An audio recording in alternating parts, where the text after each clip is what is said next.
6.5 million acres burned, and it's only August 15th.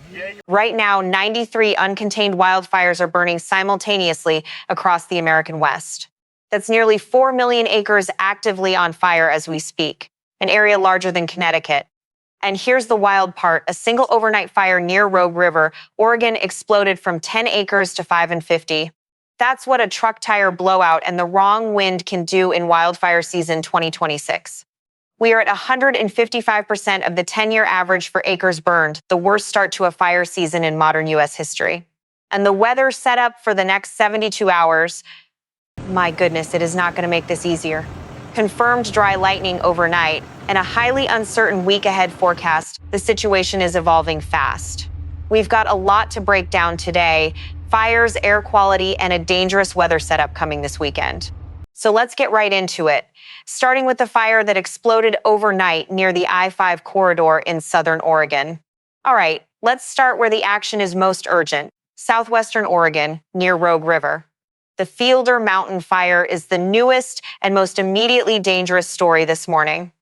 Yesterday afternoon, it was 10 acres, just a small roadside fire off the I-5 corridor near Rogue River. By sunrise today, it had exploded to 550 acres with 0% containment. If you're in Rogue River or the communities between Grants Pass and Medford, this is your fire right now. Over 1,000 people received level 3 evacuation orders last night. That means go now, don't wait. Another 2,000 residents in Jackson and Josephine counties are on level 1 or level 2, ready and set. The I-5 remains open this morning, but expect significant delays, especially northbound through the fire zone.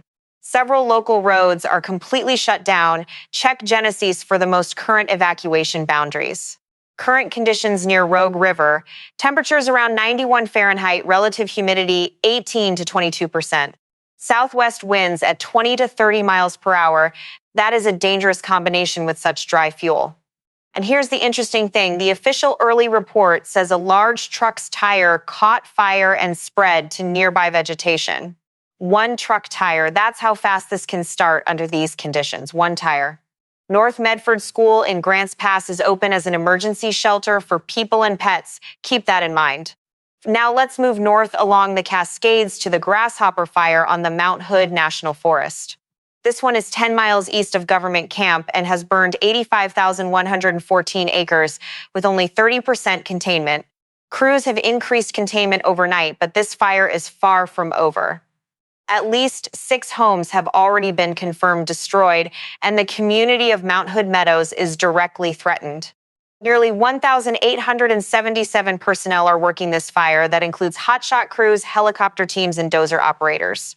Last night, crews attempted a tactical firing operation near the Shady Brook area to tie off the eastern edge.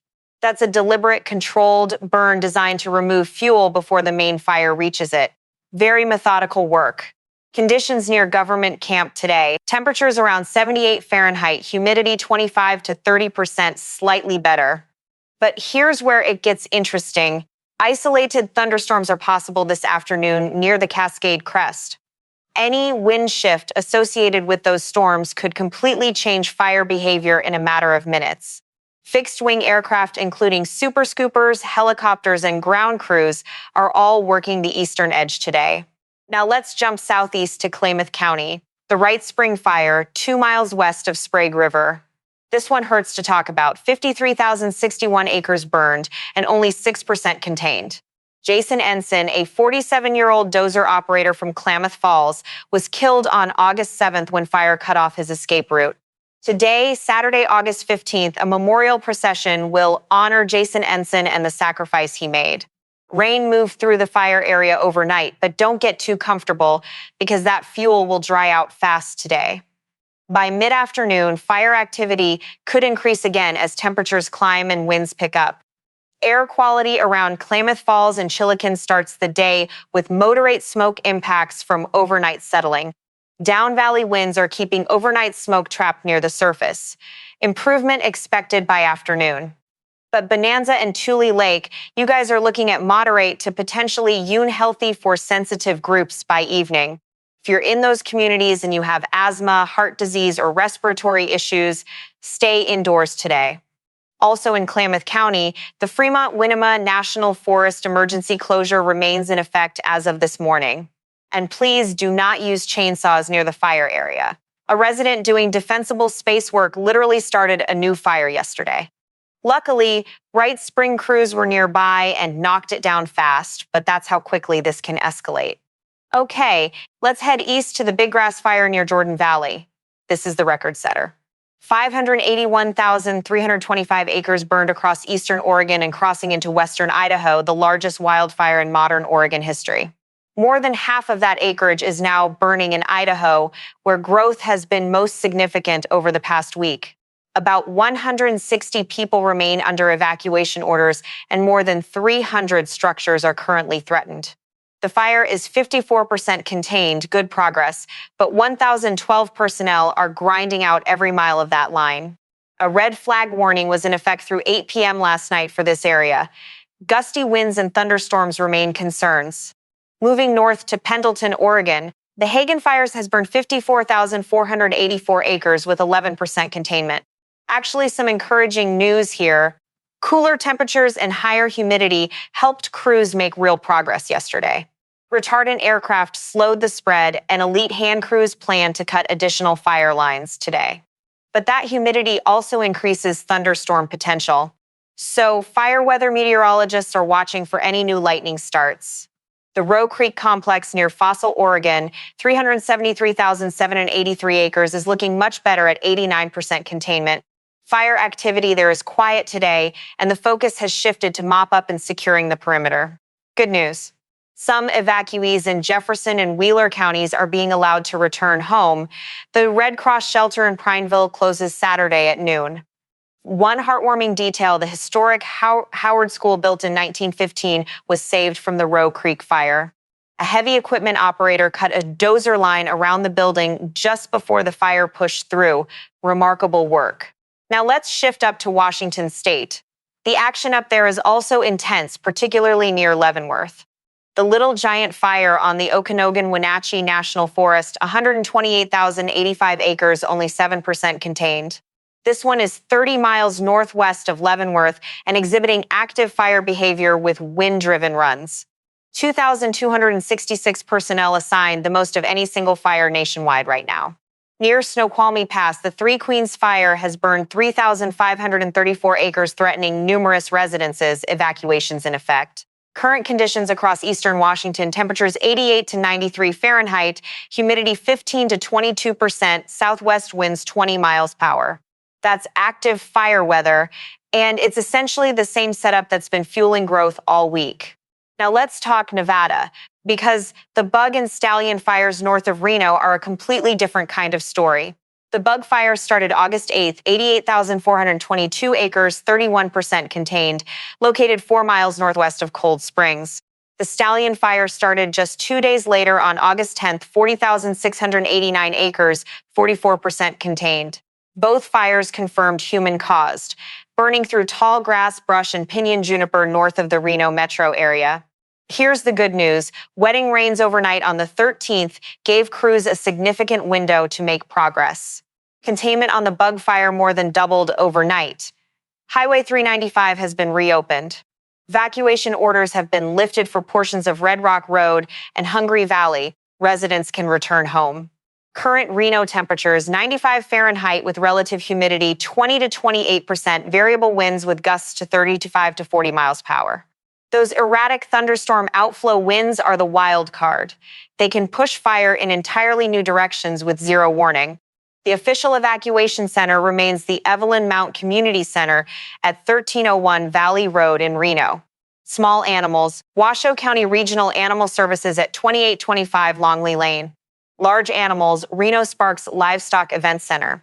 Call Washoe County 311 for any evacuation questions. Now, before we move on, a critical message that I need every single viewer to hear.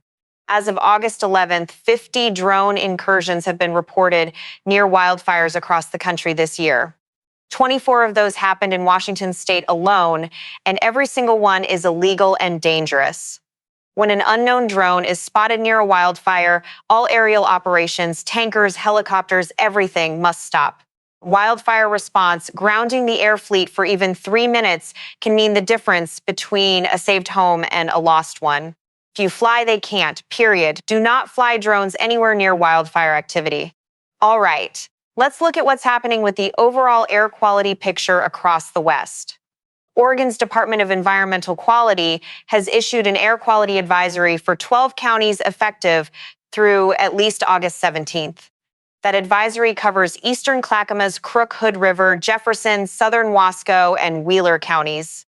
Intermittent smoke is also expected through the weekend in Deschutes, Grant, southern Jackson, southern Klamath, Union, and Wallowa counties.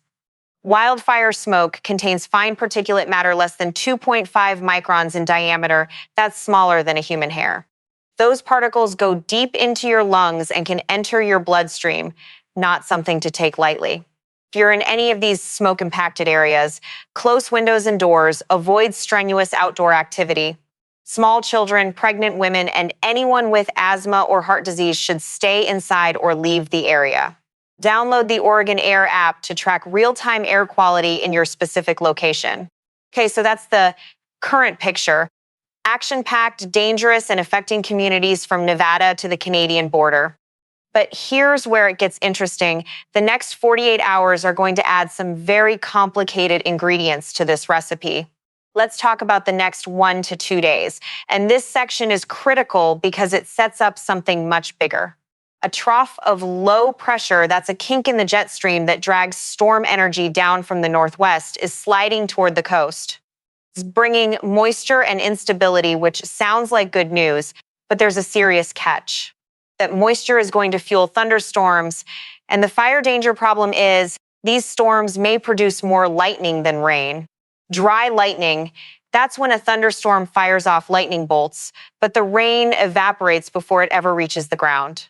The National Weather Service has its highest confidence in dry lightning from Northwest California across the southern Cascades, east through Oregon, and into far western Idaho. That corridor is essentially a bullseye of fire, starts from the overnight hours tonight through Sunday morning. Tonight and early Saturday, if just 10 to 20 new lightning-caused fires ignite in remote terrain, the initial attack resources will be stretched to their limit. We're already at National Preparedness Level 5, the highest possible level, which means resources are already committed everywhere. For the Cascade Crest and Mount Hood area specifically, thunderstorms are possible by early afternoon Saturday. Any wind shifts with those storms will directly impact the Grasshopper Fire crews working the eastern edge. For Nevada, another round of thunderstorms is forecast, which could again help or hurt the Bug and Stallion firefighting effort. Rain moderates fire behavior, but gusty outflow winds up to 40 miles per hour can push flames into unburned fuel with zero warning. Here are the temperatures for key cities over the next 48 hours to give you context. Portland, Oregon, Saturday around 84 Fahrenheit, near normal per NWS Portland. Smoke impacts likely both days. Medford, Oregon, estimated upper 90s Saturday. Check weather.gov for your official NWS forecast. Klamath Falls, Oregon, estimated upper 80s to around 90 Fahrenheit Saturday. Check weather.gov for your NWS forecast. Reno, Nevada, estimated lower to mid-90s Saturday. Check weather.gov for your official NWS forecast. Spokane, Washington, estimated for around 90 Saturday. Check weather.gov for the official NWS forecast. Seattle, Washington, Saturday around 79 Fahrenheit, mild and near normal with possible smoke from the east by Sunday. Denver, Colorado, Saturday around 87 Fahrenheit with afternoon thunderstorms. The Elk Fire near Lake City remains a concern. Now, here's the key connection. Once this moisture-laden storm system passes through, what follows it is a completely different animal. A strong high-pressure ridge, a dome of hot, sinking, and bone-dry air is building just offshore, and it is going to surge inland. And that is what sets the stage for what I need to warn you about right now. All right, y'all, this is the section where I need your full attention because the day 3 to day 5 outlook is genuinely alarming. Let me be completely upfront with you. The models have not been perfectly agreeing on the details of this pattern. Yesterday's GFS run was showing a slightly different timing than the European model. The Euro and the NAM is somewhere in between. Here's what most model guidance is suggesting, but I want to be upfront that there is real uncertainty here going into next week. Some ensemble members, roughly half, according to the NWS Portland area forecast discussion, are suggesting a ridge could build over the Pacific Northwest.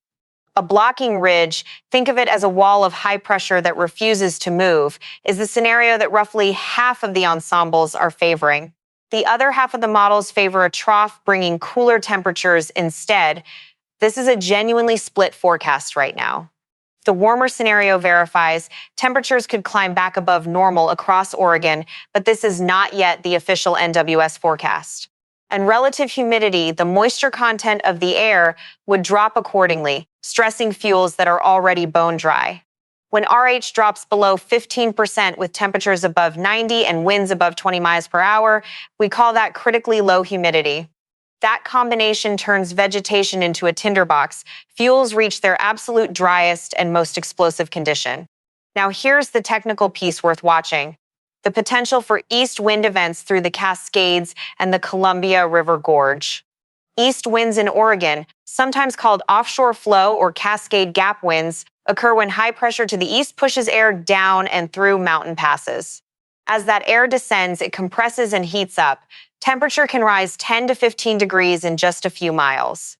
And critically, that descending air dries out ferociously, stripping any remaining moisture from the landscape below.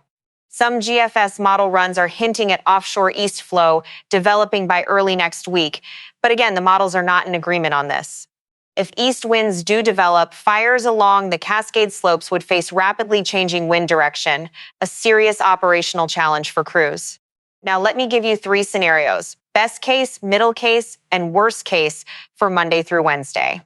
Best case scenario, the high pressure is weaker than forecast, RH stays above 20%, and wind speeds remain manageable under 25 miles per hour. In that scenario, existing containment lines hold, the lightning-caused fires from this weekend stay small, and crews make progress. This best-case outcome is a real possibility. The NWS forecasters in Portland have not ruled it out, and it may well be what happens. Middle scenario, this is the one I'd lean toward based on current guidance, but please treat this as my read, not an official NWS probability. Temperatures hit the upper 90s to around 102 Fahrenheit across southern Oregon. Humidity crashes to 12 to 18%. Existing large fires like big grass and grasshopper see significant growth. Additional acreage losses in the tens of thousands.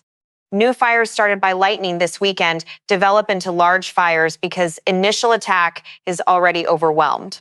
This scenario likely means additional evacuation orders across multiple counties in Oregon and potentially Washington. Worst case scenario, I'd put this at 20 to 25% probability, but we absolutely have to talk about it. East winds develop and strengthen through Cascade passes, pushing smoke and flame toward communities on the western slopes. The Grasshopper Fire makes a catastrophic wind-driven run toward communities west of the Cascade crest. The Big Grass Fire crosses additional major control features on its northern and western edges. And multiple new lightning fires from this weekend merge into large complexes, a terrifying cascade effect. That's exactly the scenario Oregon saw in 2020, when 1 million acres burned in a single catastrophic week. I want to be honest, this is a low probability outcome, but with 93 uncontained fires already burning, any worst-case scenario has mass consequences. The National Weather Service fire weather outlooks for days 5 through 7, that's Monday through Wednesday, currently show elevated to critical fire potential across the Northwest. If that day 7 outlook holds as we get to day 5, day 4, and day 3, we will see red flag warnings issued across Oregon and Washington. I'll be watching the Sunday evening model runs very carefully. That's when the confidence in this pattern really locks in or shifts. Now, there is one potential saving grace on the backside of this, and I want to give you something to hold on to. By Wednesday, August 19th, the GFS and European models both indicate a Pacific low-pressure system approaching the coast. That system could bring light to moderate rainfall to coastal Oregon and Washington, genuine relief for some areas. The catch is that most interior fire areas, the big grass country in eastern Oregon, Klamath County, the Cascades, are likely too far inland to benefit much. So the rain arrives, but the fires that need it most may only see a fraction of an inch, if anything at all. That's the brutal reality of fire weather in the American West. Precipitation patterns and fire locations rarely cooperate. All right, let's bring it home. Here's your bottom line for the next 5 days. Tonight through Sunday, dry lightning is the #1 threat. New fire starts are highly likely across Oregon and Idaho. Monday and Tuesday, a period to watch very closely, potential east winds and continued dry conditions, though the forecast remains uncertain. Wednesday, a potential Pacific system offers some relief to coastal areas, but the interior remains hot and dry. This situation is developing rapidly, and I will have a full update for you Sunday evening after the latest model runs come in. If you are in any active fire or evacuation zone, please monitor your local emergency alerts and have your go bag ready. Go to Genesis for Oregon evacuation maps and perimetermap.com Washoe for Washington and Nevada evacuation boundaries. And once again, do not fly drones near any wildfire. Just don't. Please. If this video helped you understand what's happening out there, please hit that like button and subscribe. Turn on notifications so you get the Sunday evening update. This pattern could change significantly and you'll want to know. I'll see you in the next one. Stay safe out there.